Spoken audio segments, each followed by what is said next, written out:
Hello friends, and welcome to my channel. It's nice to be back with you after a break. Well friends, what comes to your mind when you come across a problem child? Do you blame the child or do you blame the parents of the child or do you blame both? Well, isn't it very rational to blame both? Because it's the wrong parenting which turns a child into a problem child. On the other hand, every human being is born with certain characters, basic characters, which we cannot change. Basic characters don't change in a human being. So isn't it the responsibility of the parents to mold those characters in a way that they turn good, they turn purposeful, and a child is not made into a problem child? Well, I'm not here to discuss about parenting skills. I'm not here to discuss about how or how not a problem child is formed. I'm here to discuss about India's most tormenting problem child as on date. Yes, friends, and there is no prize for guessing it right. I'm here to talk about Bangladesh. India's most tormenting and problematic problem child as on date. Let us take a few steps back in history and see from where it all started. Right from the days of partition, India could not afford to have hostile neighbors on either side of its borders, east and west. Now, west was already sealed, so India always wanted to have a friendly neighbor on the east.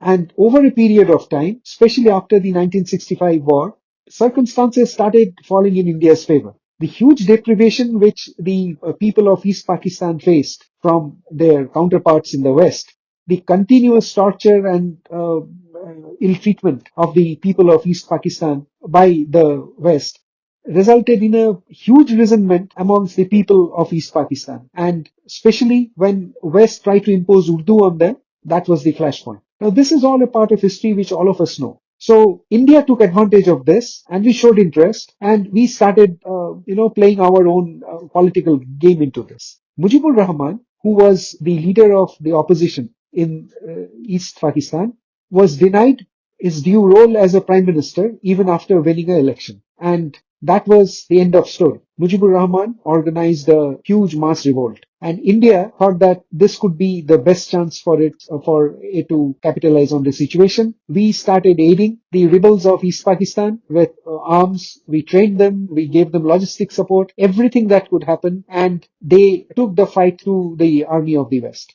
And India jumped into a war in 1971 and as Pakistan attacked India. So it was a war between India and Pakistan. It was never a war between Pakistan and the rebels of East Pakistan. Pakistan actually never considered the rebels of East Pakistan as an army at all. I'll tell you why. In a while I'll tell you. Let us consider this fact. The economic condition of India was poor at that time. If not very poor, it was poor. Even Pakistan's GDP was higher than India. And all other countries that sided with Pakistan had a much better GDP than India. But India still went on to war. And not only went on to war, it inflicted a crushing defeat on Pakistan.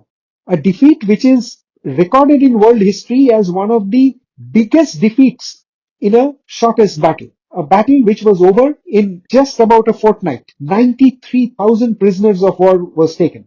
And Pakistan was completely crushed.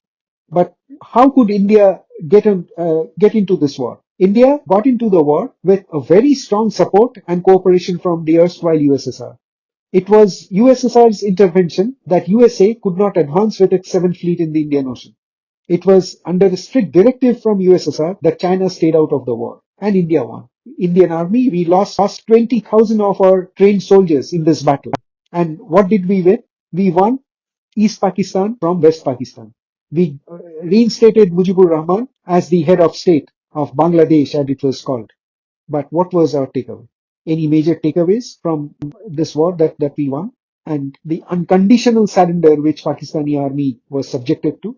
We had crushed Pakistan. No, Pakistan was done for. They could not raise their head for the next 1 decade.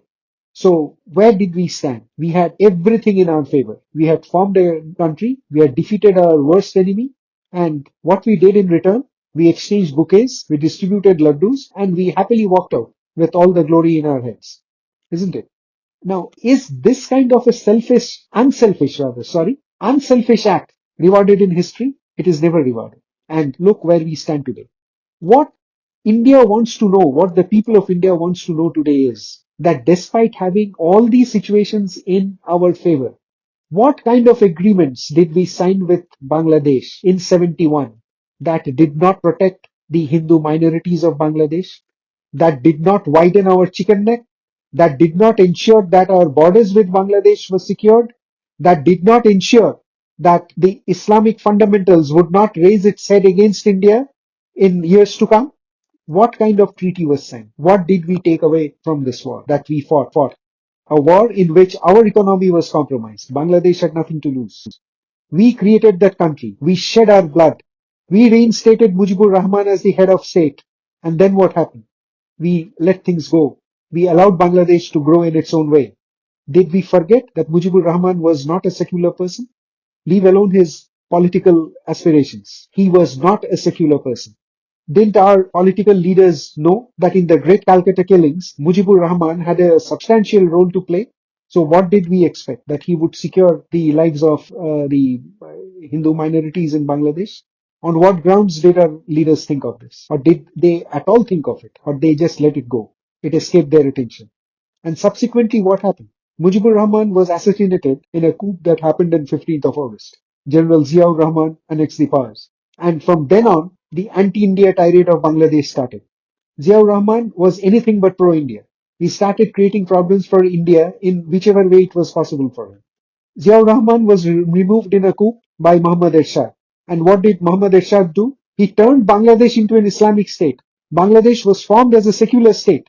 Muhammad Ershad turned it into an Islamic state. What was Indian leadership doing? Did it foresee that what kind of problems it could create for our eastern borders or for the country as a whole? Did it foresee that this conversion to an Islamic state would definitely give rise to Islamic fundamentals? And Islamic fundamentals can never be pro-India because to them, India is a Hindu country. Did we express our concern to Muhammad Ershad? And how did he get this liberty to turn a secular country to an Islamic country? So where was our success? Why did we win this war then? After Muhammad Ershad, it was Khaleda Zia, wife of General Ziaur Rahman, and that opened the doors for all hostilities. Under her tenure, Bangladesh closed up to China. Bangladesh opened its door to Pakistan. It was during her tenure that Pervez Musharraf visited Bangladesh. And all the secret dealings between Bangladesh and Pakistan started happening since then. And it would not be wrong to say that the Islamic fundamentalists started raising their heads in Bangladesh from the tenure of Khaleda Zia. There is no denying the fact. What was Indian government doing? Did our leaders know or didn't our leaders know the kind of immaturity that prevails in that nation? Didn't our leaders know of the fact that Bangladeshis, or rather East Pakistanis, if I may call it that way, were never pro-India? They can never be pro-India. Particularly the majority of the Bangladeshis can never be pro-India. They can never be secular-minded. So what steps did we take after the 1971 war to ensure that the victory resulted in some advantages for our country? There were some tangible gains. We did not secure our future with that country. Leave alone the tangible gains. We left Chicken Neck as it is. Now it's a point of contention. It's so much of words are being spent on that. Bangladesh is actually threatening us over Chicken Neck. Just look at the audacity of the have-nots, the arrogance of Bangladesh. They're threatening us on Chicken Neck. So what did we do after the 71 war? What was the success? Why did we fight that war? And what was the tangible takeaway? We did not secure our borders. We did not widen the Chicken Neck. We did not ensure that the Hindu minorities of that country were safe. We did not ensure that the Islamist fundamentals would not raise their heads in that country and pose a threat to India in the future. So where was the success of this war? Do we have an answer for all these questions? I'm sure we don't have. What kind of treaty did we sign with Bangladesh? So who created the problem child? And now we blame the Bangladeshis, isn't it? Bangladeshis would be Bangladeshis. We cannot expect anything better from them. They will be ingratitude people. They are ingratitude people and they will be that way. But what have we done as a parent nation? What have we done? Did we try to guide them? Did we try to guide their leadership? Knowing the kind of immaturity that prevails in those people, have we ever tried to guide their leadership to mentor them? We did not. Let us face the fact. We did not treat Bangladesh the way it ought to have been treated. Did we underestimate the Bangladeshi leadership, or did we overestimate their allegiance towards India? Or did we think that our job is over? We have formed a country and we took it for granted that they would be friendly towards us, they would be grateful to India for giving them a country of their own. Did we fail to read the future? Another thing which keeps haunting my mind. Was it a very prudent decision to actually engage in a war and liberate that country? Or would it be a prudent idea to leave East Pakistan in a state of flux and turmoil as Balochistan or Sindh provinces today? Would that have served a better purpose rather than having formed a country which ultimately turned against India? Now, our people shed their blood in that country to give them a country. The enemy nation, the army, surrenders to our army. So when the owning country surrenders to the another country, that becomes the property of that country to whom the surrender has taken place, isn't it? Did we exert any kind of control on that? We did not. And the result is for all of us to see today where we stand. Ziaur Rahman started this an anti-India game. Then it was Muhammad Ershad, then it was Khalida Zia. Only during Sheikh Hasina's tenure, things looked a little bit okay for India. She acknowledged India's role in building of Bangladesh. She acknowledged India's role in stabilizing the geopolitical situation for Bangladesh. And it was all in her good intention to have a friendly relationship with India. But even she was not doing things right. Not for India, but for her own self. Her zeal, her attitude to absorb everything resulted in her ouster from the country. She rigged elections. She wanted to have all the institutions of her country under her control, even the army under her control. She wanted to have control over everything. And the result is for all of us to see. What did India do? Did it try to counsel Hasina? Did it try to guide Sheikh Hasina not to do or not doing what she was doing? India did not. I don't think India did. So have we succeeded or have we failed? Let the situation answer for itself. Sheikh Hasina, with all her good intentions towards India, the way she treated Muhammad Yunus was, I don't know how it can be justified. Now, Muhammad Yunus, while in Bangladesh, he created a micro finance bank, a rural bank maybe. He worked on microeconomics, microfinance, and he managed to get a Nobel Prize. But the way Sheikh Hasina tormented him, pegged him, he had to leave the country and take asylum in US. And he could not return to his country for the fear of getting arrested. And this continuous tormenting of Muhammad Yunus turned him to be radically opposed to Sheikh Hasina. He turned against Sheikh Hasina and hence against India. And when Yunus was brought back to Bangladesh, who and why and how, I'm not going into that. That is very well known by now. It became his passion. It became his vengeance because he returned with a vengeance.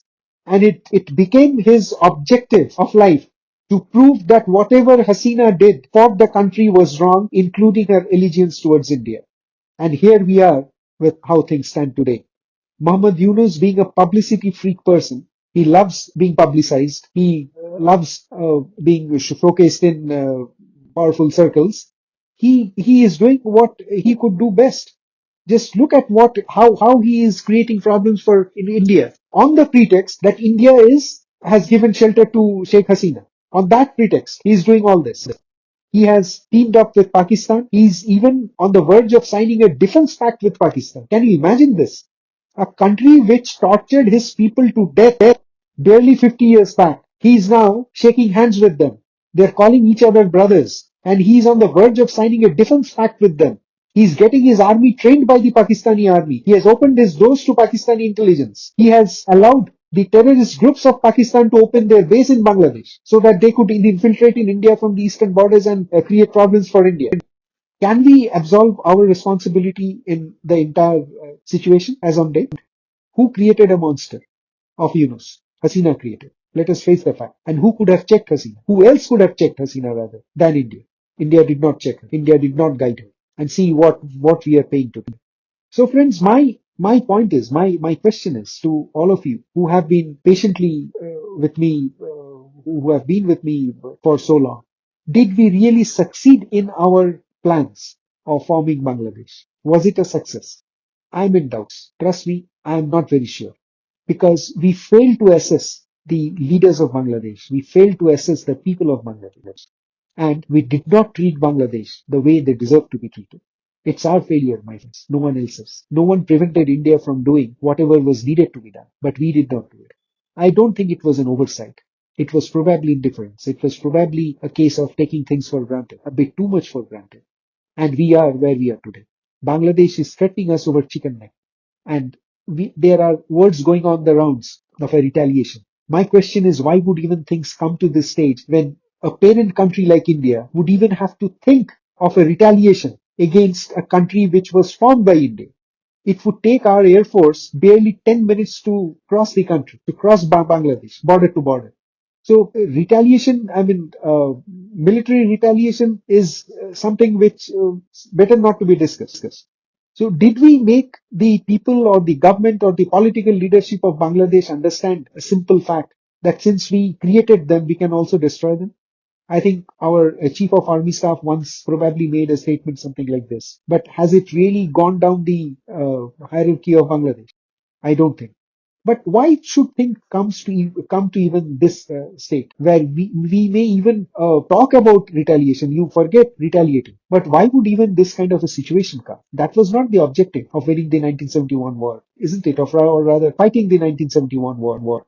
We fought the 1971 war and won the war so that we have a friendly neighbor. So we failed to have a friendly neighbor. That friendly neighbor didn't happen. It didn't come into existence. So is it a failure of our leadership? Is it a failure of understanding the political leadership and the people of Bangladesh? Did we overestimate their feeling of gratitude towards India? Or did we underestimate their immaturity or their generic hostility towards India, assuming that India is a Hindu country? What was it? I would love to have your opinion, your comments on this. But as of now, things are not looking good.